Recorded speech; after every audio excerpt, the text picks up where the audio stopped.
Hola, yo soy Valeria y el día de hoy vamos a continuar con el estudio bíblico del libro de Juan. El día de hoy vamos a estar estudiando lo que es el capítulo 4 y viene muy interesante porque así como la semana pasada vimos que la conversación que Jesús tiene con Nicodemo, pues esta semana vamos a estar viendo dos conversaciones muy importantes que tiene Jesús, que es la samaritana y el hombre rico que vemos aquí. Más o menos la semana pasada podríamos decir que tenemos un hombre, Nicodemo, que cree que por sus buenas obras puede llegar a Dios, y ahora tenemos a una mujer que es samaritana, que lleva una vida descontrolada, que piensa que puede acercarse a Dios a su propia manera. Y después tenemos un hombre rico acostumbrado del alto gobierno a hacer las cosas a su manera, a hacer las cosas como él quiere, pero ahora necesita y depende de alguien más para que le haga un milagro. Entonces vamos a tener esta segunda y tercera conversación que Jesús tiene con estos personajes que nos dejan enseñanzas muy grandes. Así que vamos a comenzar leyendo lo que es el capítulo 4. Versículo 1. Jesús se enteró de que los fariseos sabían que él estaba haciendo y bautizando más discípulos que Juan, aunque en realidad no era Jesús quien bautizaba, sino sus discípulos. Por eso se fue de Judea y volvió otra vez a Galilea. Cuando tenía que pasar por Samaria, llegó a un pueblo samaritano llamado Sícar.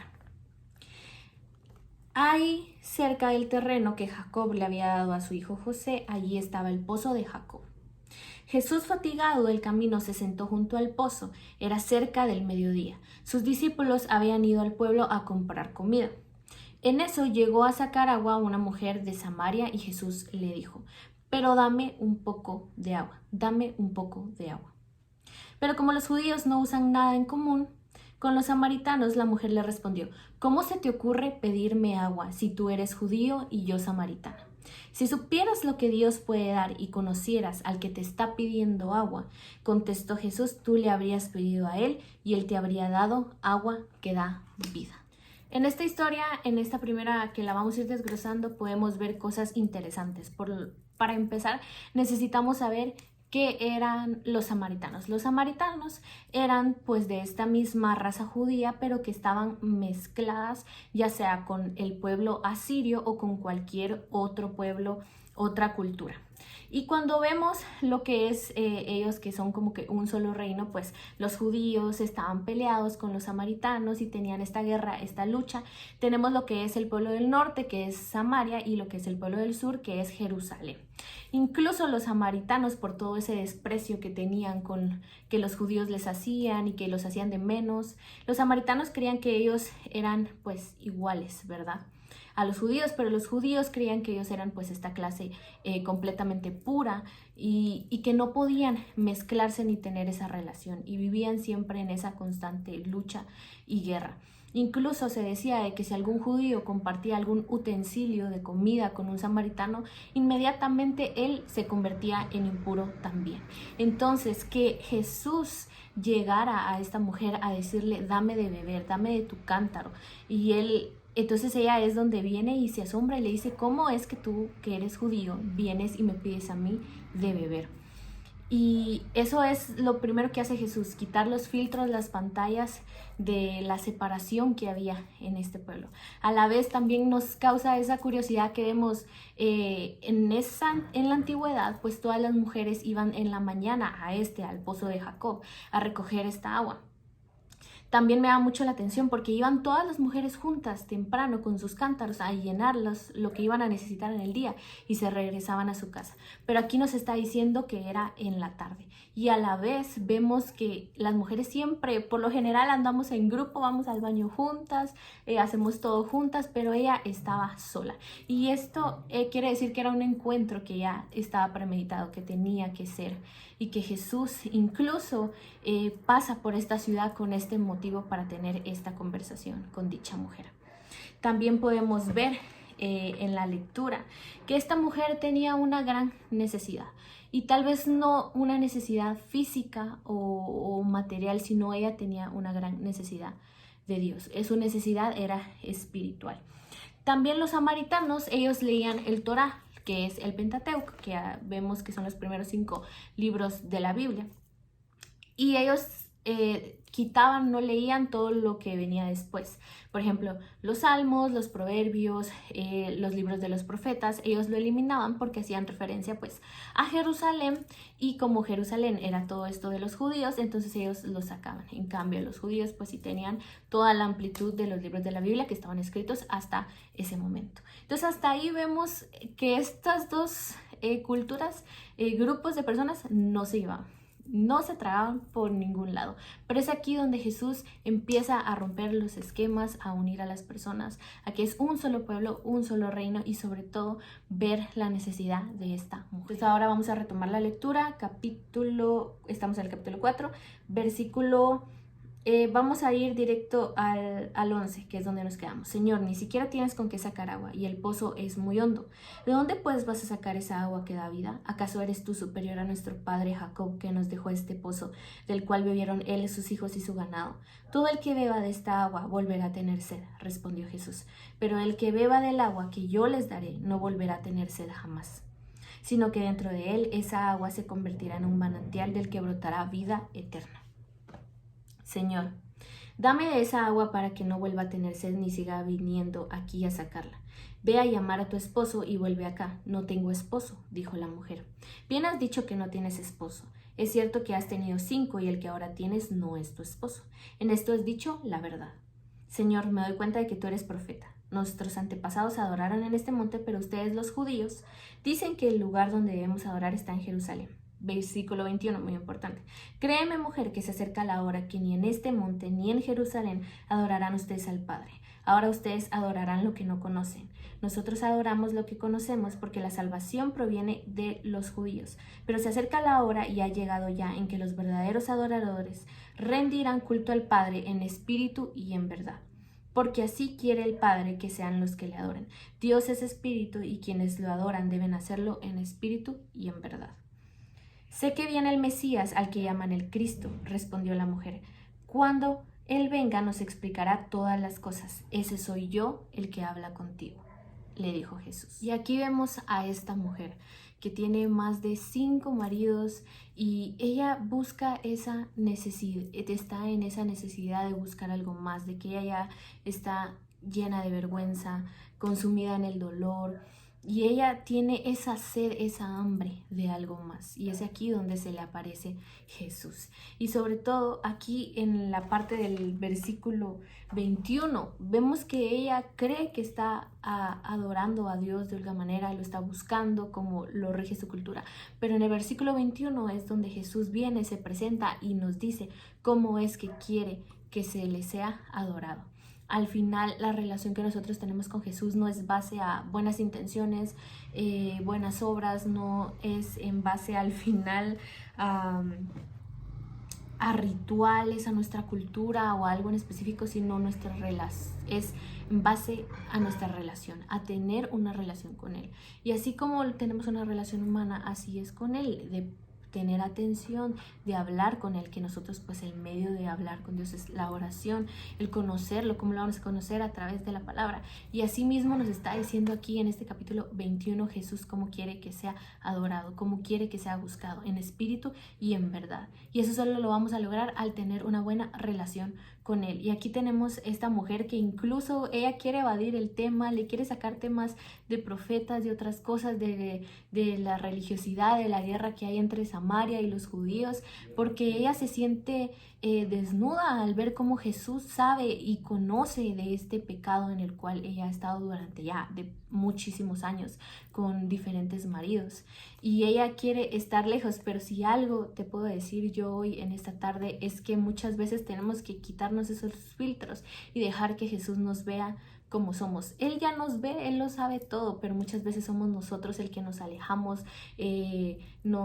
o no queremos entrar en esa relación con Él porque sentimos esa vergüenza, eso que nos tapa de nuestros pecados, y lo queremos hacer a un lado. Y Jesús ya sabe nuestro pecado, pero Él quiere que nosotros lleguemos a Él, hablemos con Él y abramos nuestro corazón y quitemos todas esas barreras que nosotros tengamos para tener estas conversaciones impresionantes como Él lo tiene aquí con la samaritana, porque lo único que nos va a hacer libres, lo único que nos va a dar la verdad y la libertad es Jesús. Y hasta que ella no se quita todas estas trabas, esto de querer ignorar, darle la vuelta a lo que Jesús le está hablando, y es aquí donde ella hasta se queda impresionada porque ella dirá, este hombre no lo conozco, ¿cómo es que sabe que yo he tenido 5 maridos? Y es Jesús tocando su corazón, estando ahí. Incluso vemos a un Jesús humano. Muchos quieren decir que él no era humano, otros dicen que solo era espíritu, pero al final cuando Jesús viene a esta tierra, él es 100% Dios y 100% humano, porque aquí vemos su necesidad física. Incluso cuando él le dice dame de beber, él está sediento, él está cansado de tantos días de estar caminando, y es así como vemos aquí en diferentes contextos lo que Jesús hace, y es impresionante. De ahí en el resto del capítulo no lo vamos a leer porque si no nos vamos a seguir alargando, pero ella cree en Jesús. Y de ahí regresan los discípulos porque dice que ellos fueron a la ciudad a buscar comida. Y esto era algo bastante normal porque pues los discípulos se encargaban del hospedaje, de la comida, de todo lo del rabí, del maestro. Entonces ellos no estaban y se asombran cuando regresan y ven a Jesús y a esta mujer y ella cree en él. Y vemos que ella cree por la palabra. Ella cree por lo que Dios habla a su vida. Ella cree en Jesús, que Jesús es la palabra misma, como lo vimos en el capítulo 1 en el estudio. Y vemos que esta mujer al final se vuelve en la primera evangelista, en la primera campaña evangelística que puede haber en la historia fue la mujer samaritana, porque ahí lo puedes ver del capítulo de 4 que estamos, del 39 en adelante. Podemos ver cómo ella sale a las calles, al pueblo, a anunciar de, oigan, Él es el Cristo, Él es el que viene, Él es el de que habla Moisés, y empieza a hablar. Él me dijo cosas que yo nunca le había dicho a nadie, Él sabe mi vida y otras cosas, y ella se empieza a contar su testimonio y lo que acababa de vivir con Jesús, y después dice que todo el pueblo creyó por ella. Y así es muchas veces, tenemos que contar nuestro testimonio, lo que Jesús ha hecho en nosotros. Sé que muchas veces sentimos como que esa vergüenza de que los demás sepan las cosas malas que hemos hecho, pero si no las contamos, ¿cómo vamos a seguir mostrando esa gracia y misericordia que Dios ha tenido con nosotros? ¿Cómo vamos a seguir demostrando que Jesús limpia, que Jesús cambia, que Jesús transforma, si no estás dispuesto a contar tu testimonio? Muchas veces creemos en los testimonios de otras personas que son mejores, más interesantes, o contamos los testimonios de otras personas, pero nunca contamos el nuestro. Y todos los testimonios, tú no sabes con lo que está batallando la otra persona. Tal vez tú has dicho, ay, yo no tomo, no fumo, no esto, pero tal vez Dios te ha librado de ser hipócrita, de ser envidioso, de ser enojado, de malos pensamientos, y esta otra persona también está batallando con lo mismo. Entonces es importante que, así como la samaritana, compartamos y hagamos todo este trabajo evangelístico al cual Dios nos ha llamado. Ahora, en la segunda conversación que hay en este capítulo, es de Jesús que sana al hijo de un funcionario. Él caminó largas distancias para poder llegar a Jesús, que él había escuchado que él hacía estos milagros, que sanaba personas, y su hijo estaba muriendo. No lo vamos a poder leer todo por cuestión de tiempo, pero es importante recalcar que aquí los funcionarios eran personas de mucha posibilidad económica, que eran parte del gobierno de la ciudad, del pueblo, eran de muy alta alcurnia, por decirlo así. Y aquí vemos cómo él probablemente, pienso yo, al ser de esta alta sociedad, hacía lo que quería, tenía el dinero para muchas cosas, pero ¿qué pasa cuando un hijo te está muriendo? Tienes que buscar la solución que sea, y él escucha y él sabe que está Jesús en las calles predicando, sanando, y él, a pesar de que tal vez estaba en contra de todas estas cosas, va y busca a Jesús.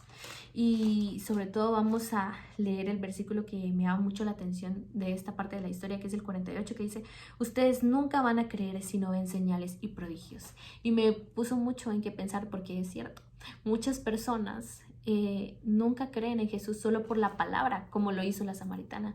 Muchas otras personas necesitan esas señales, esos prodigios, esos milagros que pasen, porque somos tan duros en nuestro ser que aunque nos hablen y nos hablen y nos hablen, no creemos. Y hasta que no vemos algo, no creemos. En la samaritana vemos que ella creyó por la palabra, pero al final este hombre, él cree por el milagro que se le da. Y así son muchas personas, están esperando a ver cosas. Te puedo decir que es mejor que creas por la palabra que creas por los milagros. Y lo importante es quién hizo el milagro y no el milagro como tal. Porque Dios es soberano y si decide hacer el milagro en su voluntad, lo hace, y si no, no lo hace.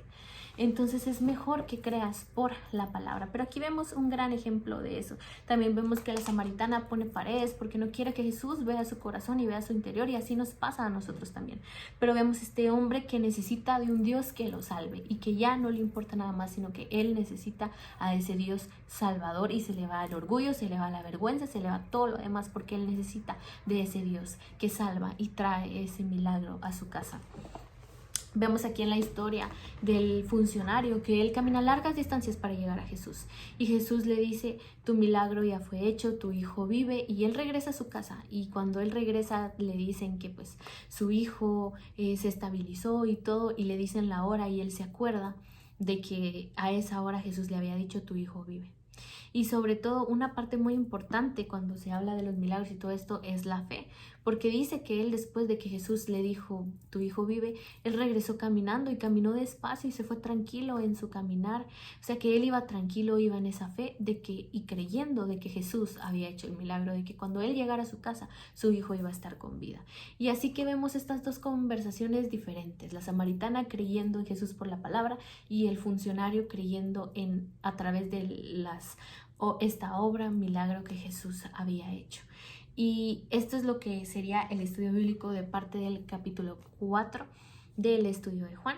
Espero que te haya servido y hayas aprendido cositas de historia, tips, datos que tal vez no sabías de esta parte de la historia. Así que muchos también profundizan un poco más, pero aquí va, en esta parte quería resaltar sobre todo la conversación que Jesús tiene con estas dos personas. Así que Dios te bendiga y nos vemos en un próximo video.